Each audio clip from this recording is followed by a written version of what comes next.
रूस की नौसेना अमेरिका और चीन के बाद दुनिया की तीसरी सबसे शक्तिशाली नौसेना मानी जाती है। रूस के पास लगभग 5,580 परमाणु हथियार हैं, जो दुनिया में सबसे ज्यादा हैं। इसीलिए हम कह रहे हैं कि अगर रूस अमेरिका और यूरोप से टकराया तो परमाणु युद्ध होना तय है। लेकिन यहां आपके लिए यह भी जानना जरूरी है कि रूस ने जिस नौसेना को युद्ध के अभ्यास के लिए उतारा है, उसकी ताकत कितनी है। रूसी नौसेना के पास 79 पनडुब्बियां हैं, जो बैलिस्टिक और हाइपरसोनिक मिसाइलों से लैस है। रूस के पास 14 परमाणु ऊर्जा से चलने वाली पनडुब्बियां हैं। रूसी नौसेना के पास 222 युद्धपोत हैं। इसमें 52 एम्बिशियस युद्धपोत है और 18 डिस्ट्रॉयर है, 11 फ्रिगेट है और 85 कॉर्वेट है। रूसी नौसेना के पास वर्तमान में केवल एक एक्टिव विमानवाहक पोत है, जिसका नाम एडमिरल कुज़नेत्सोव है। रूसी नौसेना में करीब 1,50,000 सक्रिय कर्मी हैं। तो क्या रूस यूक्रेन के बाद अब पोलैंड और बाल्टिक देशों में अटैक की तैयारी कर रहा है? पुतिन के करीबी पहले ही उन्हें यूरोप पर हमले की सलाह दे चुके हैं। वहीं अमेरिका से आए 2 और संकेतों ने पुतिन के गुस्से की आग में घी डालने का काम किया। पहला कि अमेरिका जर्मनी में मिसाइल तैनात करने की प्लानिंग कर रहा है, और दूसरा अमेरिकी जनरल रूस के कालिनिंग्राद पर कब्जे की मंशा रखे हैं। जानकार मानते हैं कि इन्हीं वजहों से पुतिन ने नौसेना को जंगी अभ्यास के लिए समंदर में भेजा है। हमें पोलैंड की सीमा तक जाना चाहिए और फिर हम देखेंगे, शायद पश्चिमी यूक्रेन के कुछ हिस्से को आत्मनिर्णय का अवसर मिलेगा। पुतिन के बेहद करीबी और रूसी सांसद अलेक्जेंडर बोरोडाई के इस बयान के बाद इस बात के कयास तेज हो गए हैं कि रूस पश्चिमी देशों से दो हाथ करने को तैयार है और उसका पहला टारगेट बेलारूस की सीमा से सटा पोलैंड होगा। चूंकि रूस की वायुसेना और थलसेना यूक्रेन के साथ जंग लड़ रही है, इसलिए शायद पुतिन ने नौसेना को युद्ध की तैयारी करने के लिए समंदर में उतारा है।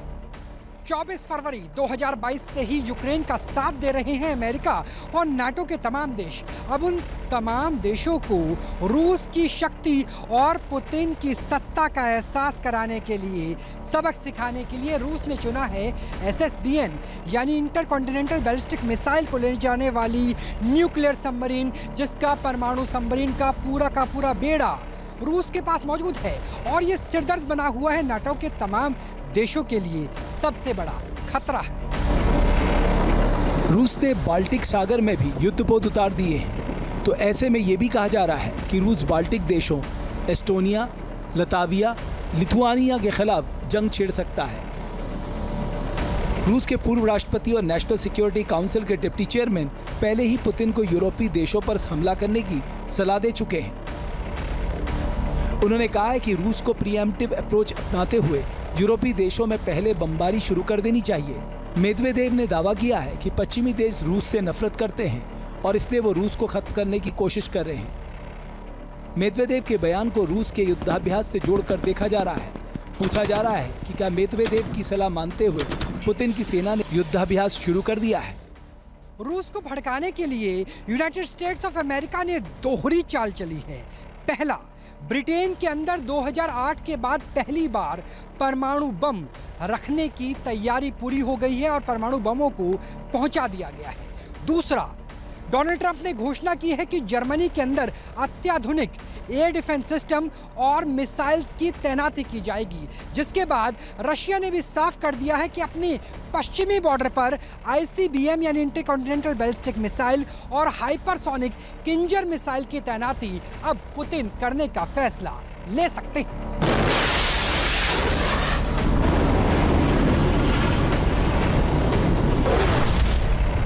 और जैसा रूस ने कहा था वैसा ही किया। उसने पश्चिमी सीमा पर स्थित बाल्टिक देशों और पोलैंड को निशाना बनाने के लिए समंदर में घातक मिसाइलों से लैस युद्धपोत उतार दिए हैं।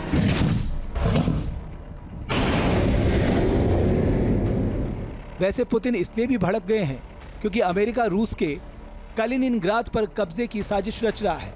नाटो और पश्चिम को लगता है कि पुतिन इस क्षेत्र का इस्तेमाल यूरोप पर हमले के लिए कर सकते हैं।